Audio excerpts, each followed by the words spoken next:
ନିର୍ମାଣ ଶ୍ରମିକ କଲ୍ୟାଣ ଯୋଜନା ଛାତ୍ରବୃତ୍ତି 2025। ତ ଯୋଉମାନଙ୍କର ଲେବର କାର୍ଡ ଅଛି ତାଙ୍କ ପିଲାମାନେ ସରକାରୀ ସହାୟତା ପାଇବେ, ସ୍କଲାରସିପ ଆକାରରେ ସେମାନେ ଟଙ୍କା ପାଇବେ। ତ କଣ ଯୋଗ୍ୟତା ଥିବା ଦରକାର, କେମିତି ଆବେଦନ କରିବେ, କଣ କଣ ଡକୁମେଣ୍ଟ ଲାଗିବ, ସବୁ ଜିନିଷ ମୁଁ ଆପଣଙ୍କୁ କହିବି। ଭିଡିଓଟି ଶେଷ ପର୍ଯ୍ୟନ୍ତ ଦେଖନ୍ତୁ। ଦେଖନ୍ତୁ, ନିର୍ମାଣ ଶ୍ରମିକ କଲ୍ୟାଣ ଯୋଜନା ଛାତ୍ରବୃତ୍ତି ଆବେଦନ ବର୍ତ୍ତମାନ 25-26 ଶିକ୍ଷାବର୍ଷ ପାଇଁ ଖୋଲା ଅଛି। ଛାତ୍ରବୃତ୍ତି ପାଇଁ ଆବେଦନ କରିବାର ଶେଷ ତାରିଖ ହେଉଛି ଏପ୍ରିଲ ମାସ 30 ତାରିଖ 2026। ମାନେ ଆହୁରି ବହୁତ ଦିନ ଅଛି, ପିଲାମାନେ ଆପଣ ପକେଇ ପାରିବେ। ଛାତ୍ରବୃତ୍ତି ଆବେଦନ ପ୍ରକ୍ରିୟା ସମ୍ପୂର୍ଣ୍ଣ ଅନଲାଇନ। ଯୋଗ୍ୟ ପ୍ରାର୍ଥୀମାନେ ଓଡ଼ିଶା ରାଜ୍ୟ ଛାତ୍ରବୃତ୍ତି ପୋର୍ଟାଲକୁ ଯାଇ ଆବେଦନ ଫର୍ମ ପୂରଣ କରିପାରିବେ। ତ କଣ ଯୋଗ୍ୟତା ଥିବା ଦରକାର, ଚାଲନ୍ତୁ ଦେଖିବା। ନିର୍ମାଣ ଶ୍ରମିକ କଲ୍ୟାଣ ଯୋଜନା ଛାତ୍ରବୃତ୍ତି ଓଡ଼ିଶାର ଷଷ୍ଠ ଶ୍ରେଣୀ ଏବଂ ତା ପର ଶ୍ରେଣୀରେ ପାଠ ପଢୁଥିବା ଏବଂ ସାଧାରଣ ଅନୁସୂଚିତ ଜାତି ଜନଜାତି, ଅନ୍ୟାନ୍ୟ ପଛୁଆ ବର୍ଗ ଓବିସି, ସାମାଜିକ ଏବଂ ଆର୍ଥିକ ଭାବରେ ପଛୁଆ ବର୍ଗ ଏସିବିସି ଏବଂ ଆର୍ଥିକ ଭାବରେ ପଛୁଆ ବର୍ଗ ଇବିସି ବର୍ଗର ଛାତ୍ରଛାତ୍ରୀ ମାନଙ୍କୁ ଲାଭ ପ୍ରଦାନ କରେ। ଏହି ସୁଯୋଗ ଓଡ଼ିଶା ସରକାରଙ୍କ ଶ୍ରମ ଏବଂ ଇଏସ୍ଆଇ ବିଭାଗ ଦ୍ୱାରା ଛାତ୍ରଛାତ୍ରୀ ମାନଙ୍କୁ ପ୍ରଦାନ କରାଯାଏ। ଏହି ଯୋଜନାର ଲକ୍ଷ୍ୟ ନିର୍ମାଣ ଶ୍ରମିକଙ୍କ ପିଲାମାନଙ୍କୁ ସେମାନଙ୍କ ପାଠପଢା ପାଇଁ ଆର୍ଥିକ ସହାୟତା ପ୍ରଦାନ କରିବା।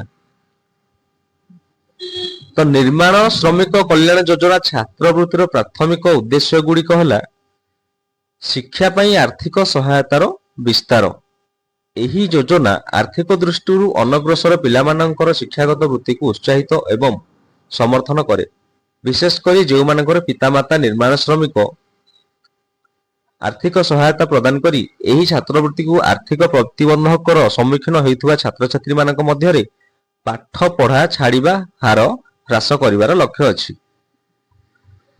ତ ଦେଖନ୍ତୁ ପିଲାମାନେ, ଏଥିପାଇଁ ଆପଣ ଯୋଗ୍ୟ ହେବା ପାଇଁ କଣ କଣ ଥିବା ଦରକାର। ନିର୍ମାଣ ଶ୍ରମିକ କଲ୍ୟାଣ ଯୋଜନା ଛାତ୍ରବୃତ୍ତି ପାଇଁ ଯୋଗ୍ୟ ହେବା ପାଇଁ ଆବେଦନକାରୀମାନଙ୍କୁ ନିମ୍ନଲିଖିତ ମାନଦଣ୍ଡ ପୂରଣ କରିବାକୁ ପଡିବ। ଛାତ୍ରଛାତ୍ରୀମାନେ ଭାରତୀୟ ନାଗରିକ ହୋଇଥିବା ସହ ଏବଂ ଓଡ଼ିଶା ରାଜ୍ୟରେ ବାସ କରୁଥିବା ଆବଶ୍ୟକ। ଏକ ସ୍ୱୀକୃତିପ୍ରାପ୍ତ ସ୍କୁଲ, ପ୍ରତିଷ୍ଠା, ବିଶ୍ୱବିଦ୍ୟାଳୟରେ ଷଷ୍ଠ ଶ୍ରେଣୀ ଏବଂ ତାଠାରୁ ଅଧିକ ପାଠ ପଢୁଥିବା ଆବେଦନକାରୀମାନେ ଆବେଦନ କରିବାକୁ ଯୋଗ୍ୟ ଅଟନ୍ତି। ପ୍ରାର୍ଥୀମାନେ ପୂର୍ବ ପରୀକ୍ଷାରେ ଉତ୍ତୀର୍ଣ୍ଣ ହୋଇଥିବା ନିହାତି ଦରକାର। ଆବେଦନକାରୀମାନେ ଚଳିତ ଶିକ୍ଷାବର୍ଷରେ 50% ରୁ ଅଧିକ ମାର୍କ ରଖିଥିବା ଦରକାର। 50% ରୁ ଅଧିକା ମାର୍କ ରଖିଥିବା ଦରକାର। ଆପଣ ଯୋଉ ଲାଷ୍ଟ ଏକ୍ଜାମ ଦେଇଛନ୍ତି ସେଠି 50% ଅଧିକା ମାର୍କ ଆପଣ ରଖିଥିବା ଦରକାର। କୋଠା କିମ୍ବା ନିର୍ମାଣ ଶ୍ରମିକଙ୍କ ୱାର୍ଡ ଏହି ଯୋଜନା ପାଇଁ ଆବେଦନ କରିପାରିବେ। ପ୍ରାର୍ଥୀମାନେ ସାଧାରଣ ଅନୁସୂଚିତ ଜନଜାତି, ଅନୁସୂଚିତ ଜାତି, ଅନ୍ୟାନ୍ୟ ପଛୁଆ ବର୍ଗ, ସାମାଜିକ ଏବଂ ଆର୍ଥିକ ଭାବରେ ପଛୁଆ ବର୍ଗ ଏବଂ ଆର୍ଥିକ ଭାବରେ ପଛୁଆ ବର୍ଗ ଇବିସି ବର୍ଗର ହେବା ଆବଶ୍ୟକ। ପ୍ରାର୍ଥୀଙ୍କ ପିତାମାତା ଓଡ଼ିଶା କୋଠା ଏବଂ ଅନ୍ୟାନ୍ୟ ନିର୍ମାଣ ଶ୍ରମିକ କଲ୍ୟାଣ ଓବି ଏଣ୍ଡ OCWW ବୋର୍ଡରେ ପଞ୍ଜୀକୃତ ହୋଇଥିବା ଆବଶ୍ୟକ। ତ ଯେଉଁ ପିଲାମାନେ ଏହି ସ୍କଲାରସିପ ଆବେଦନ କରିବା ପାଇଁ ଯାଉଛନ୍ତି କିମ୍ବା କରୁଛନ୍ତି ତାଙ୍କର ଲେବର କାର୍ଡ ନିହାତି ଥିବା ଦରକାର। ତାଙ୍କ ଗାର୍ଡିଆନ ଯିଏ ଅଛନ୍ତି, ବାପା ଯିଏ ଅଛନ୍ତି, ଲେବର କାର୍ଡ ଥିବା ନିହାତି ଦରକାର। ଲେବର କାର୍ଡ ନଥିଲେ ତ ଆପଣ ଏହି ସ୍କଲାରସିପଟି ପାଇବେନି। ତ କେତେ ଟଙ୍କା କୋଉ କୋଉ ଶ୍ରେଣୀରେ ପାଇବେ ସେଇ ବିଷୟରେ ମୁଁ ଆପଣଙ୍କୁ କହିବି। ତ ଚାଲନ୍ତୁ ଦେଖିବା। ଏହି ବୃତ୍ତି ଛାତ୍ରମାନଙ୍କୁ ସେମାନଙ୍କର ପାଠପଢା ଜାରି ରଖିବା ଏବଂ ନିମ୍ନଲିଖିତ ବିଷୟଗୁଡ଼ିକରେ ପ୍ରଥମ ବର୍ଷ ସଫଳତାର ସହିତ ସମାପ୍ତ କରିବା ପାଇଁ ଆର୍ଥିକ ସହାୟତା ପ୍ରଦାନ କରେ।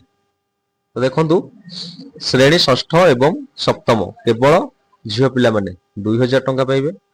ଶ୍ରେଣୀ ଅଷ୍ଟମରେ ସମସ୍ତେ 2000 ଟଙ୍କା ପାଇବେ। ଶ୍ରେଣୀ ନବମ 3000 ଟଙ୍କା ପାଇବେ। ଦଶମ ଶ୍ରେଣୀ 4000 ଟଙ୍କା ପାଇବେ। ଦଶମ ଶ୍ରେଣୀରେ 90% କିମ୍ବା ତାଠୁ ଅଧିକା ରଖିଥିବା ପରସେଣ୍ଟ ରଖିଥିବା ପିଲାଙ୍କୁ 10,000 ଟଙ୍କା ମିଳିବ ଏବଂ ଦ୍ୱାଦଶ ଶ୍ରେଣୀରେ 5,000 ଟଙ୍କା ମିଳିବ।